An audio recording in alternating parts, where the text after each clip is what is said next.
Hi viewers, இன்றைக்கி நம்ம பார்க்க போகிற டாபிக் என்ன பார்த்தீங்கன்னா, மார்க்சிசம் அதில் வரக்கூடிய ஹெஜ்மனி அப்படிங்கிற ஒரு லிட்ரரி டேர்ம்ஸ் தான் பார்க்க போகிறோம். மார்க்சிசம் அப்படிங்கிற ஒரு விஷயத்தில் டேர்ம் கண்டுபிடிச்ச ஒரு ஹெஜ்மோனி அப்படிங்கிற விஷயம் பார்க்க போகிறோம். ஹெஜ்மோனினா என்ன அப்படின்னு சொன்னீங்கன்னா, ஒரு small group of people, powerful people, அதாவது elite people, rich people, power people அப்படி சொல்லுவோம்.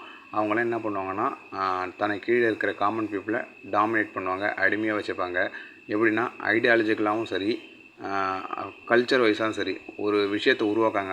அந்த விஷயத்தை அவங்க நம்புகிற மாதிரி, காமன் பீப்புள் நம்புகிற மாதிரி அந்த ஐடியாலஜிகளை அந்த காமன் பீப்புள்கிட்ட கொண்டு வந்து தனக்கு அடிமையாக வச்சுப்பாங்க. ஸோ இதுதான் ஹெஜ்மனி அப்படிங்கிற விஷயம். அது காமன் மேனை கண்ட்ரோலில் வச்சுக்கிறது தான் இந்த ஹெஜ்மோனி அப்படிங்கிற ஒரு ஸ்மால் குரூப் ஆஃப் பீப்புளோட வேலை. இதுதான் ஹெஜ்மோனி அப்படிங்கிறது.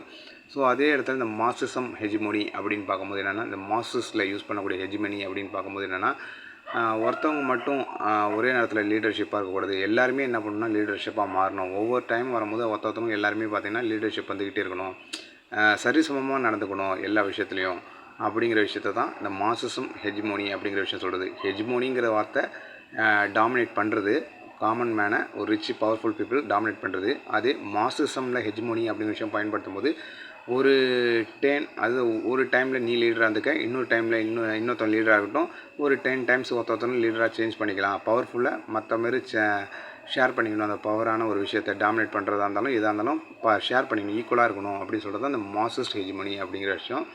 ஸோ தேங்க்யூ ஃபார் வாட்சிங். இந்த வீடியோ உங்களுக்கு புரிஞ்சிருக்குன்னு நம்புகிறேன். மறக்காமல் சப்ஸ்கிரைப் பண்ணுங்கள் நம்ம சேனலை.